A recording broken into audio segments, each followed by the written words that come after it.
Alors, bonjour, je m'appelle Nawel et j'étais ce qu'on appelle une craque. Vous savez, cette fille qui se met au premier rang, quand elle a moins de 15 sur 20, elle pète un plomb, elle agace, hein, cette fille. Bah, c'était moi. Et en bonne craque qui se respecte, j'ai fait tout ce qu'on m'a dit. Prépa HEC, école de commerce, et 30 000 euros et quelques cuites plus tard, le Graal, un poste de consultante en digital au cabinet conseil. Je me rappelle de mon premier jour à la Défense. Dans ma tête, on était dans une série américaine. C'est-à-dire que dans ma tête, je ressemblais à ça. Elle a la classe, hein. Et donc, je rentre chez moi et je m'assois avec grâce et délicatesse. Durant toute cette période, j'apprends tout un tas de choses. Donc, je réfléchis à tout ce que j'apprends. J'apprends notamment qu'a priori, l'après-midi commence à 18h. J'apprends aussi énormément d'autres choses. J'apprends à être bonne communicante. J'apprends à être efficace. J'apprends aussi que dans certains cas, il ne faut pas trop l'être. Et j'écris tout un paquet de mails. Vous savez, le genre de mail qui commence par « sauf erreur de ma part ». On les connaît, ce genre de mail. Et en parlant d'erreur, il semblait que j'en avais fait une, 3 fois rien, un petit détail, rien du tout. Je m'étais posé toutes les questions possibles, inimaginables, sur comment réussir ma vie, quel travail, quels vêtements porter, sauf une. Quelle vie me comblerait de bonheur? Et ça, j'en savais rien. Et donc, comme à mon habitude, je rentre chez moi le soir après le boulot, toujours avec grâce et délicatesse. On la voit pas, hein, cette position dans les séries américaines. Et je défile mon fil d'actu Facebook. Et là, je tombe sur l'article d'une infirmière qui avait interviewé les personnes en fin de vie. Et le regret qui venait le plus souvent, c'était « j'aurais préféré vivre ma vie et pas celle des autres ». Intéressant. Un peu parce que moi, j'avais tout fait ce qu'on m'avait dit de faire, mais moi, personnellement, la vie que j'avais envie de vivre, j'en savais rien.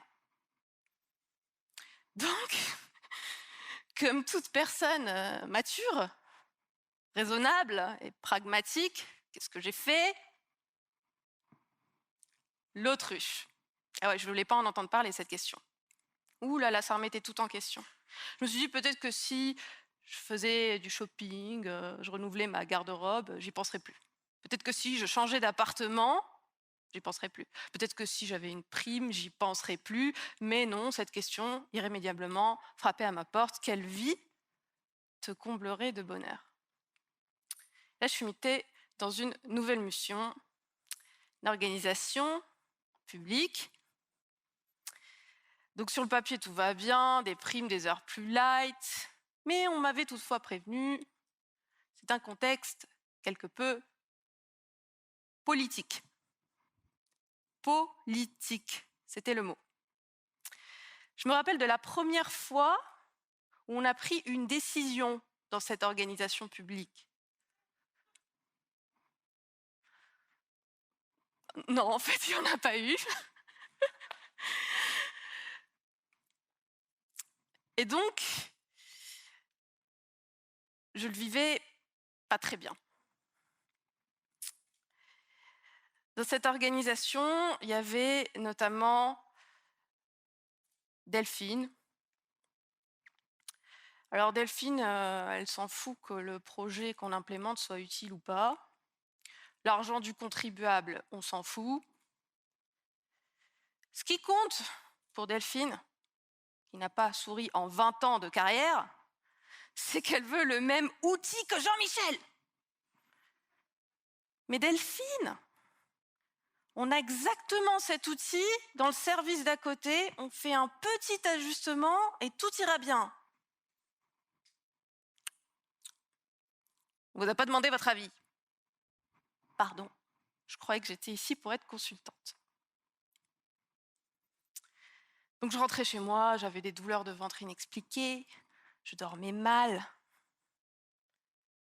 je m'affalais devant la télé, je regardais le JT, des morts, des attentats, de la pauvreté. Mais qu'est-ce qui pouvait bien clocher chez moi? Non mais sérieux, je n'étais pas à plaindre. Finalement, je me sentais mal d'être mal.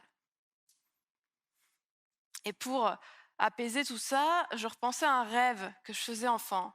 Il s'agissait d'une maison en haut d'une colline. On y entendait une petite musique latine. C'était très ensoleillé, entouré de nature et face à la mer. Et là, je réalise comment l'enfant qui rêvait de nature, de soleil et de mer se retrouve à un bureau dans une tour à Paris.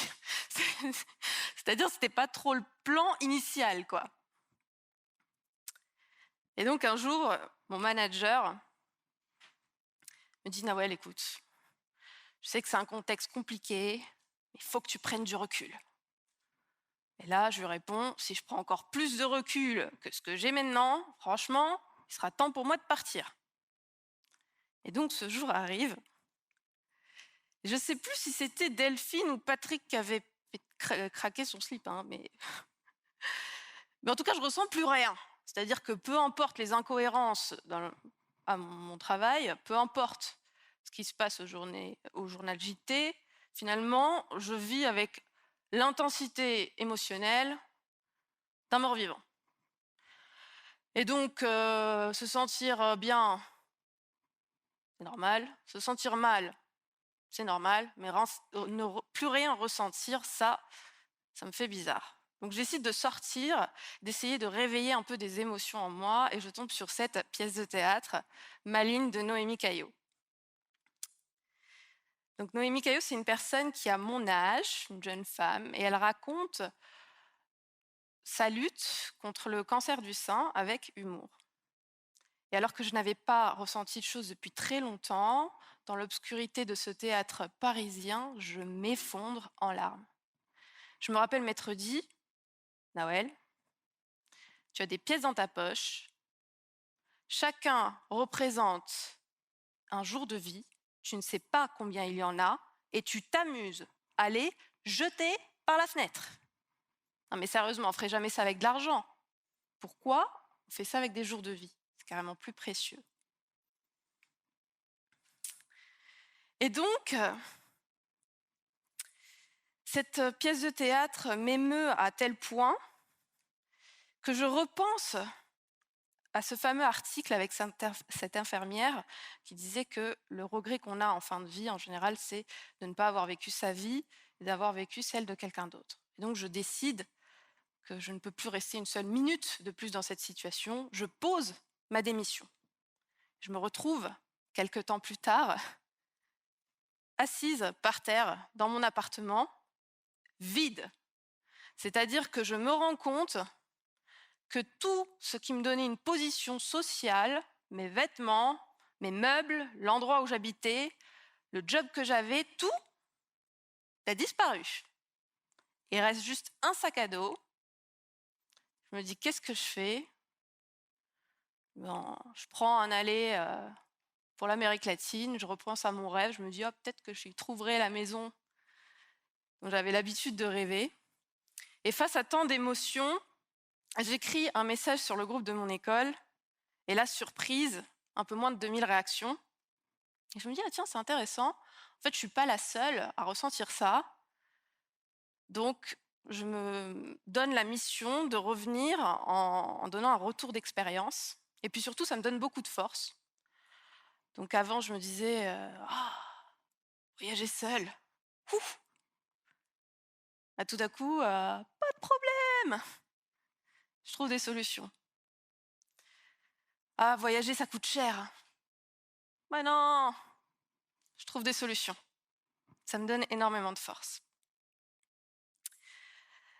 Donc, le premier pays où j'ai vraiment un déclic, ça va être le Pérou. Je sors d'une visite d'un atelier artisanal. Et là, il se passe quelque chose. J'ai un Arequipa à mes pieds, en train de sombrer dans l'obscurité. Et je ressens quelque chose de bizarre. Alors, ces objets artisanaux sont loin, de ceux que je pouvais acheter pendant mes crises de shopping aiguës à la parisienne. Ils ont un sens dans l'économie locale. Ils sont faits grâce à un savoir-faire transmis de génération en génération. Pour les construire, on prend son temps. Ils ont un peu de l'âme de leur créateur. Ça me fait quelque chose. Je continue mon voyage et j'arrive au Chili.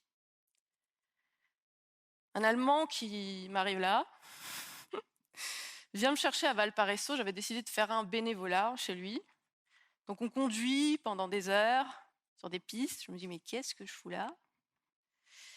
Et on arrive au milieu de nulle part, au niveau d'une maison, sur une colline, en pleine nature, ensoleillée, baignée dans une musique latine. Je repense à ce rêve, mon cœur se serre, et il s'avère que c'est le lieu où véritablement j'apprends à définir qu'est-ce qui me rend heureuse.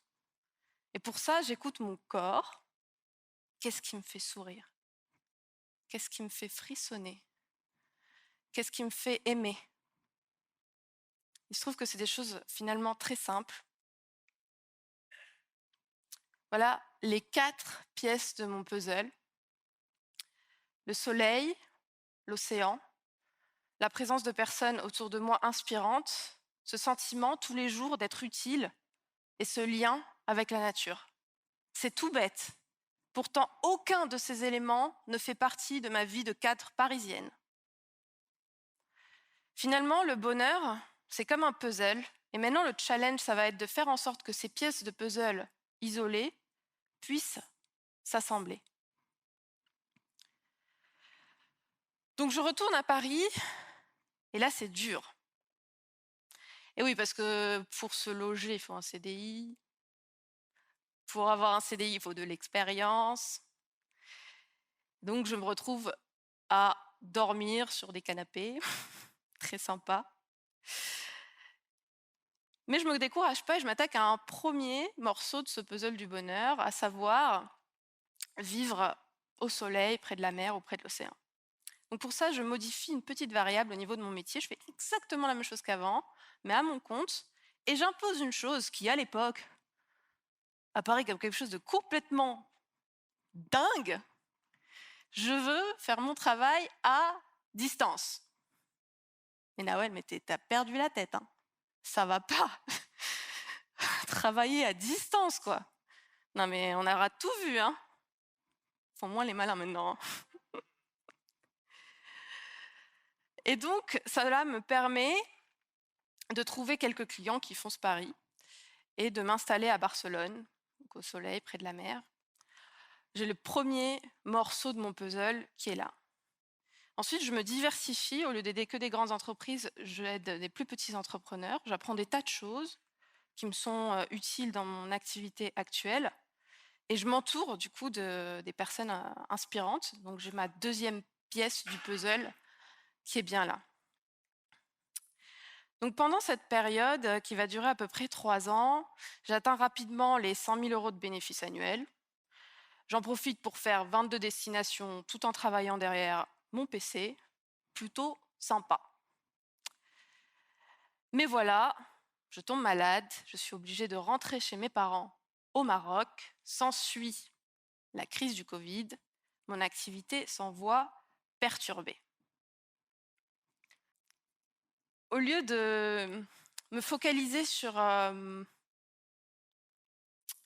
ce mal-être, je décide d'aller dans le sud du pays, là où il y a peu de cas de maladie, mais là où l'économie est complètement dévastée, puisqu'elle est basée sur l'artisanat, et que l'artisanat est souvent vendu à des touristes. Or, le pays était fermé. Et je tombe amoureuse de cette région. Je tombe amoureuse de ces gens qui n'ont pas de sécurité sociale, qui n'ont pas de chômage, qui pourtant vous accueillent à bras ouverts, qui ont le sourire en permanence. Je tombe amoureuse de leur savoir-faire. Je repense à ce sentiment que j'avais au Pérou et je décide de les aider. Donc dans un premier temps, je travaille pour des artisans qui ont déjà des commerces en ligne et je fais en sorte de fructifier leurs ventes en ligne. Parce qu'il n'y a pas de touristes, ils ne sont pas là, il va falloir chercher les gens. Et donc en très peu de temps, on fait 28 000 € de chiffre d'affaires. Puis je décide que ce n'est pas suffisant et je crée une initiative qui s'appelle Min El Madi, qui vient du passé en arabe, pour permettre à ces artisans de vendre grâce au canal digital. Donc pendant tout le confinement, ça leur permet d'avoir un revenu, faute de quoi. Et aujourd'hui, il est trop tôt pour vous dire quel adviendra de ce projet.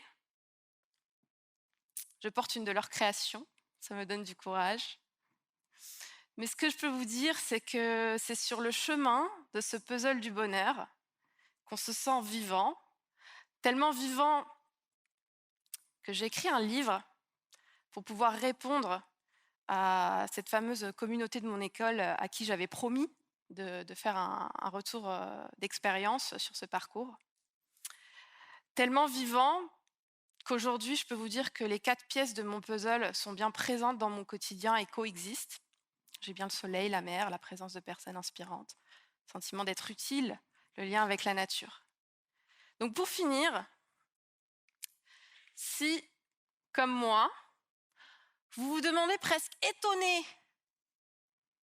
mais pourquoi je ne suis pas heureux alors que vous avez tout, commencez déjà par vous poser la question, quelles choses vous font sourire? Quelles choses vous font rire? Quelles choses vous font espérer? Ensuite, essayez de partir de ces choses et pas l'inverse, pour construire votre réalité. Donc parfois, il vous faudra ajuster certaines choses. Par exemple, si c'est la mer qui vous rend heureux, c'est peut-être pas une super idée de prendre un job à la défense. Et ça, je dis rien. Donc faites ça de manière intelligente, faites ça de manière innovante. Il ne faut pas se lancer non plus dans le vide, il faut réfléchir. Et enfin, ma dernière idée, c'est qu'à mesure que vous évoluez, votre façon d'appréhender la vie évolue.